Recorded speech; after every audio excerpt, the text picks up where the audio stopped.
Glad to have you on the program. I am Neri Chidebelo, and with me in the studio is Mr. Ernest Nnaemeka Adinweruka. He is the SSA Financial Institutions as well as Executive Director of Finance, Awka Capital Territory Development Authority. Good to have you on the program, sir. Thank you so much. Pleasure on being in the studio. Wow, you look dashing, you know. Well, we thank God. It's part of the packaging, part of what Excellency have always urged his team to look good at all times.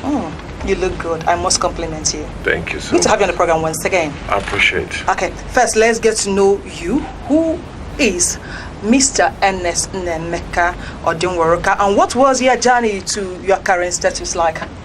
Okay, my name is Ernest Nnaemeka Adinweruka. Presently, Senior Special Assistant to His Excellency, the Governor of Anambra State, and the Executive Director, Awka Capital Territory Development Authority. As a person, I started my development as a child from Dennis Memorial Grammar School, Onitsha. Later, I went to University of Jos, read economics, made it to and have my MBA. Been in the banking industry for the past 23 years before our governor, Chief Willie Obiano, won the election and then sent in for about 5 of us from Fidelity Bank to join in the running of the affairs of the state. So far, it's been exciting.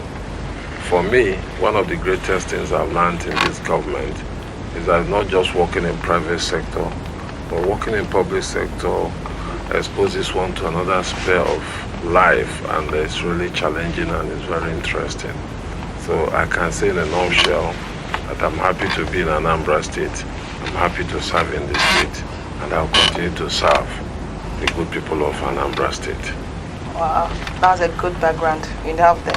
Thank you so much. Okay, you were SSA Donor Agency Anambra State, and now you are the SSA Financial Institutions as well as Executive Director and Awka Capital Territory Development Authority. It's all about finance. Tell us more about your present.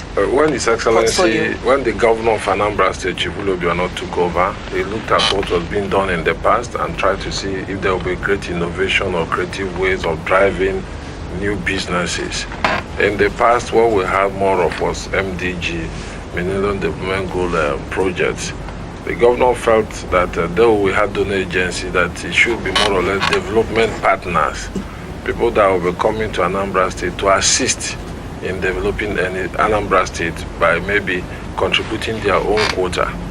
So donor agency, or call it development partners, are product of how the state can harness from relevant agencies internally and externally to assist in making development grow in the state. One of the things we do differently presently in financial institutions is that we are looking at banks, finance houses, mortgage houses, and corporate bodies to see what they can do differently by kind of assisting the state, assisting the community. Anywhere you are doing business, what value are you bringing? Apart from going there to do business to make money, the question still remains, what value have you added? So when His Excellency seconded me to come and take over financial institutions, one of the expectations was that we should go all out to drive the banks to see what they can do. And one of the banks like Fidelity Bank and Sky Bank and many more banks are playing a major role. For the first time, one of the legacies of this present government is that when you come into the government house, you're going to see a new model house that was funded by Sky Bank. Then Fidelity Bank seconded by funding in terms of furnishing the home, providing state-of-art technology. And these are one of the, what I call legacy projects Chief Willie Obiano has been able to put in place. And the target for us in financial institution is to get more banks to participate. It's an ongoing thing, and it will continue till the lifespan of this government. It is our belief that when His Excellency finishes his first tenure and the second tenure, by then we will be able to say, truly, Obiano administration will be able to add value by putting up, apart from the structures, getting modern technologies to complement with what we do in driving the art of governance in Anambra State. For Awka Capital is a new innovation, different from what it used to be. His Excellency brought some group of young, talented architects, the MD of Awka Capital, Architect Michael Okonkwo, and seasoned board that have been able to put in place a new structure that will drive the state, just like what we have in Federal Capital Territory, whereby we are going to see a transformation of Anambra State. Presently, there is what we call the area photography, which we never had in this state since it was created. But under his governance of Chief Willie Obiano, we've been able to do what I call a new area photography, whereby at the peak of a call in Awka, you can cite every location, pinpoint every house in Anambra State. All these are part of what we are bringing to bear to make Anambra State a better place to be. Thank you so much. When we talk about finance, you just made mention of banks. Is your focus only on banks? Well, when we talk about, because presently we have a lot of aides, people working with His Excellency. There's division of labor. Everybody, you have to focus on your own field. My own field under financial institutions, anything that has to do with banks, finance houses, mortgage banks, interfacing with relevant corporate bodies that are ready to give freely to Anambra State. Ready, as far as they are doing business in Anambra State, as far as they are benefiting from the security apparatus of the state, they should be able to give back to the state.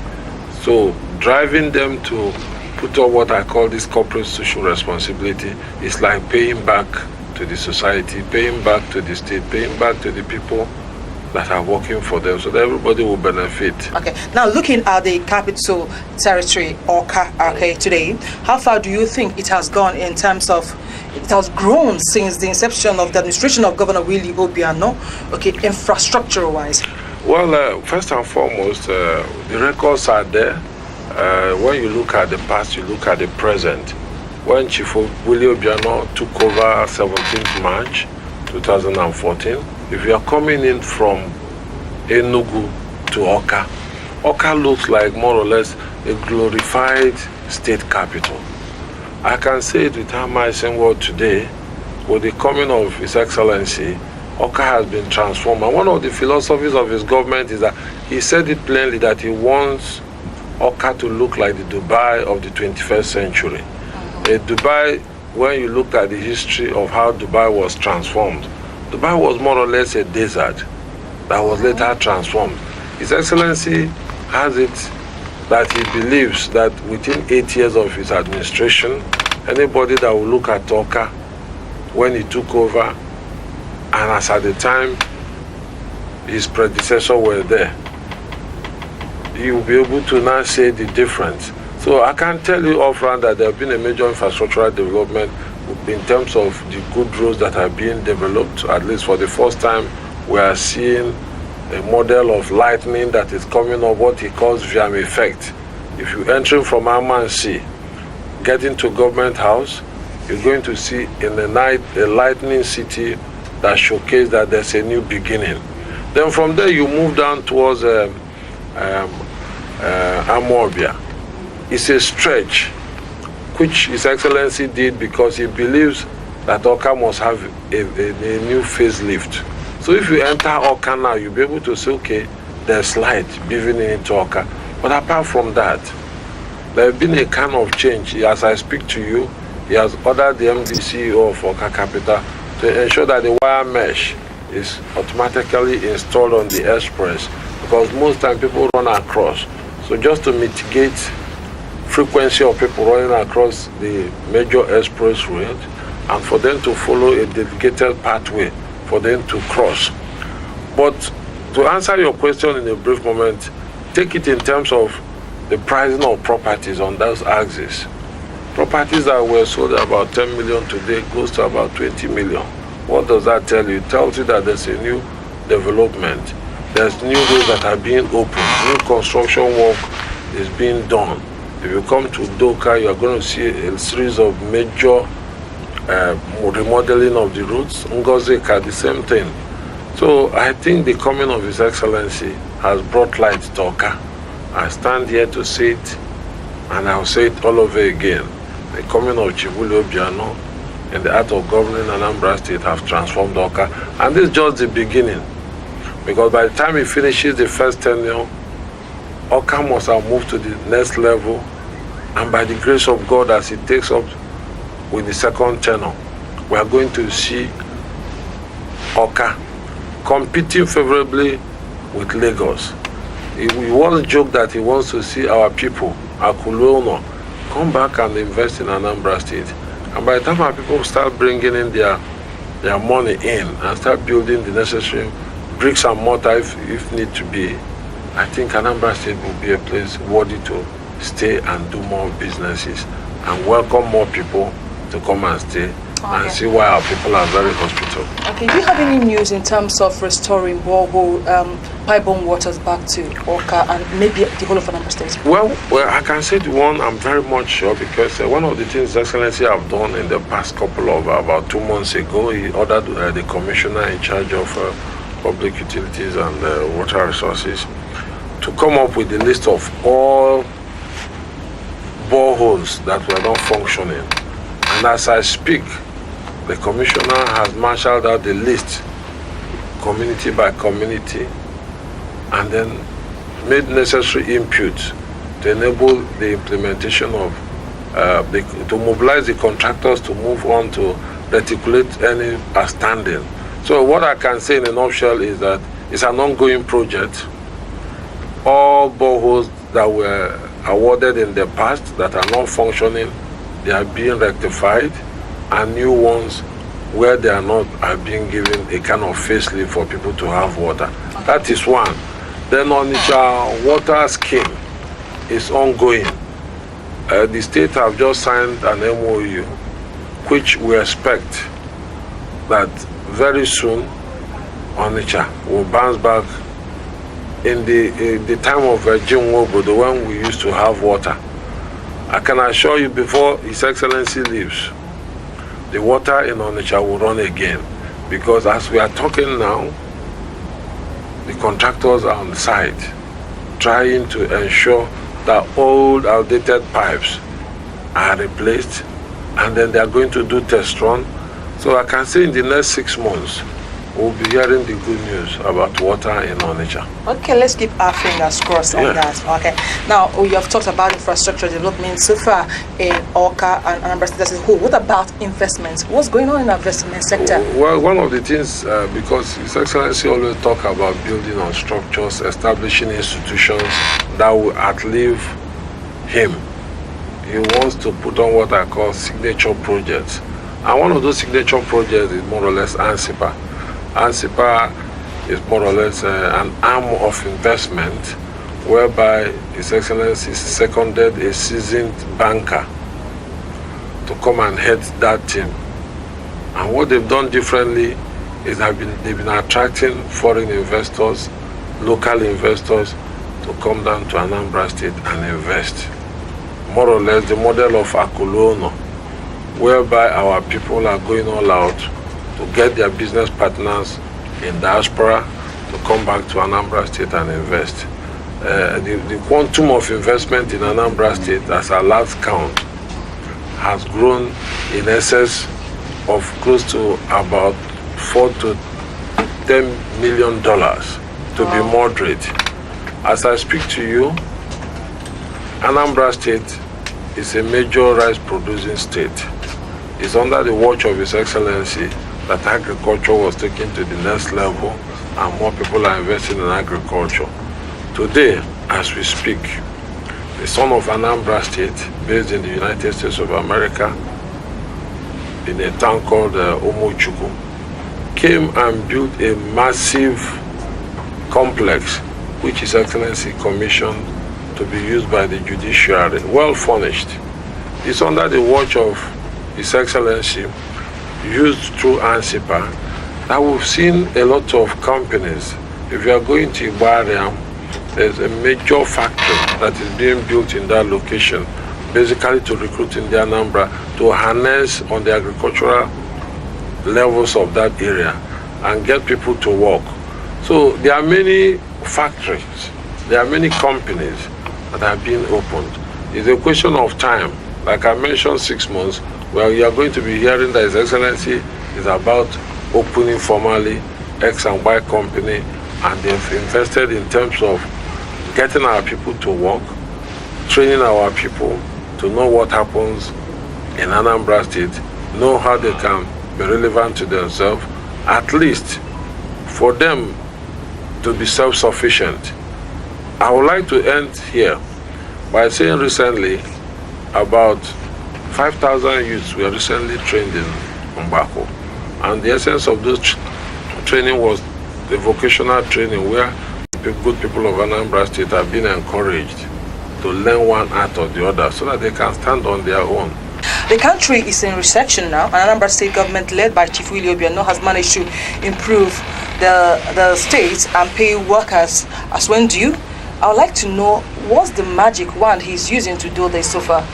Well, one of the things he has done differently, which is on record, never in the history of Anambra State have a governor been able to pay workers' salary on or before 24th of each month. He has done that consistently for the past 3 years.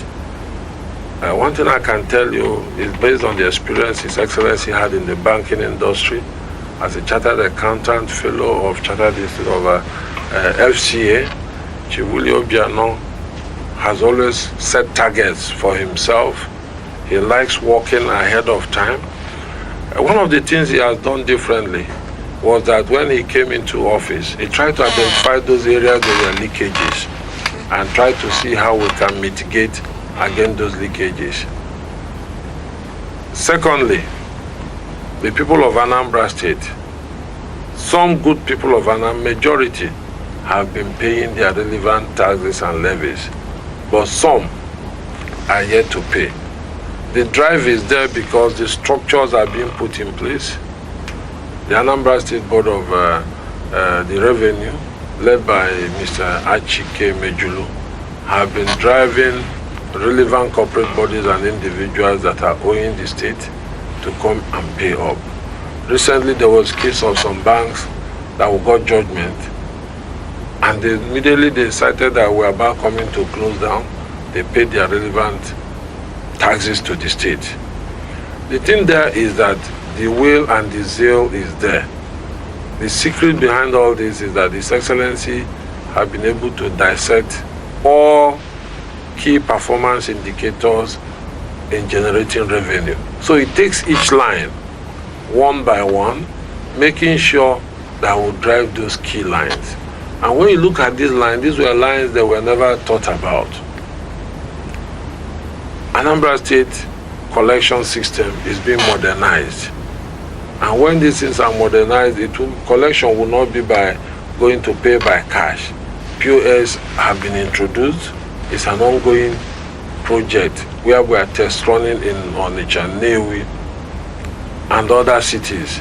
The essence is that instead of people paying cash, we'll just swipe it using the POS. That's to minimize the high level of people preferring government revenue. But still there are challenges because most businessmen find it very difficult to pay their tax. But I can assure you that the state is working with relevant associations, opinion leaders in the market, and again, to all corporate organizations that people must pay as at when due. So when you put all this in this context, I think leadership is the first count that have made the difference in driving the IGR. And secondly, the good people of Anambra State recognizes that there is need for people to pay their tax, and they are seeing the dividends of those taxes, what they are being used for. Then finally, without paying your tax or relevant levies, there can be development.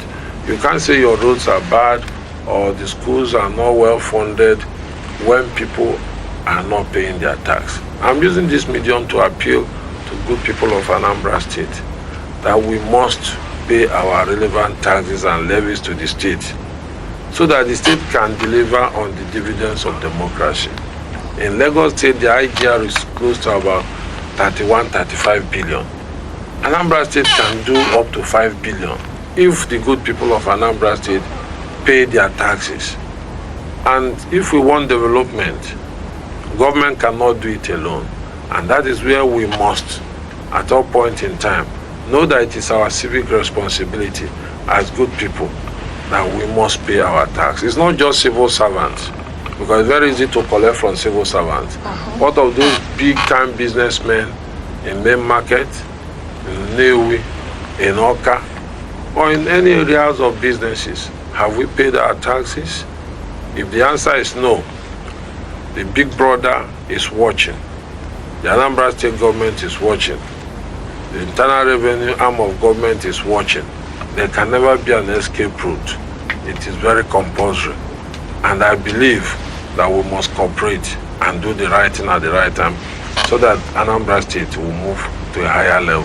Thank you so much. Apart from the pay free you mentioned, what other challenges people are encountering in order to improve the financial state or status of Anambra State, especially the Awka Capital Territory? Well, basically, for when there are new introduction of new changes, people are bound. Sometimes people might resist, like using POS to collect relevant taxes. Some people will be asking, are you sure it will work? Okay.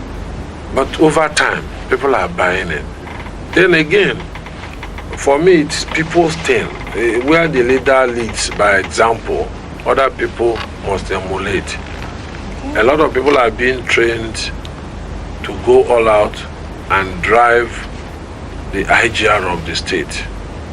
And there's another arm to it. As much as people are being sent out, you don't rule out possibility that some others might try to circumvent what they are doing, or some might try to collude or do things the old ways. His Excellency has mandated another team that monitors those people that go all out. Because at the end of the day, some might think that, being in government is an opportunity for me to make much money, or for me to go collect money and put in my pocket. Not under the watch of His Excellency. If you are caught, you are gone. One of the things he has done differently is more or less zero tolerance on all government functionaries, all political appointees. If you are involved in collection, you cannot and will not try to prefer what does not belong to you. Okay, time has not been on our side. Let's get this straight with. You talk about the POI or POS. So how far have you gone to sensitize the masses, because they are not accepting it? Do you have to fold your hands and just wait? No. How much is your against the government to make them understand? It's a simple thing that the state is doing. Just like everybody has an account in the bank. You discover today people don't go withdrawing 5 naira, 10 naira. There's this plastic card, Visa card. Call it any name. All the banks have it. If you want to withdraw, instead of going to the bank to feed teller, you just go to the machine and insert that card and pull out the money, depending on what you have in your account. So the good people of Anambra State know about the use of POS. The issue is that... let's not generalize. What I'm trying to say is, let's not generalize. Okay. Now that you have raised this issue, as a presenter, I think there is need for you to make up something, an organization or some kind of a sensitization. Even though we're doing the sensitization right here. Good. Yeah, it's part of it anyway. And to explain to people how it is being carried out, how this is being done. Even let me give a good example. Take Oka as an example. Even on nature, where you have a gated estate, the government mandated the landlords in those locations, because they have an association. They collect on behalf of the state and pay to the designated account of Anambra State. Even in Onitsha, in GRO Onitsha, where they have gated estates, people are paying. But the good thing is that the technology is something we all know how to use. Okay. Right now, before we round up on the program, I'd like to know your personal opinion as how you rate the financial performance of Anambra State cities as a whole. Your own personal opinion. In my own personal opinion, I can say that Anambra cities, there have been a kind of a gradual or foot dragging in terms of dragging or maybe getting people to pay their relevant levies, or maybe people pay and it doesn't get to the right source. My own opinion as an individual is that it's a question of time.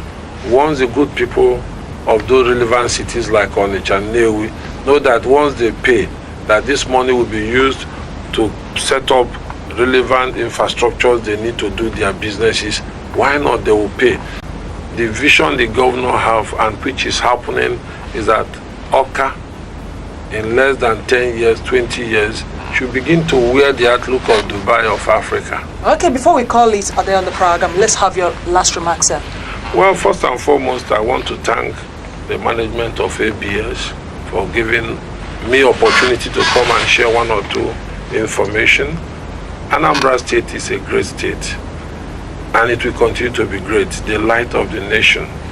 There is need for all the citizens of Anambra State to continue supporting the ever hard-working governor of Anambra State, Chief Willie Obiano, because he has a good vision for the state.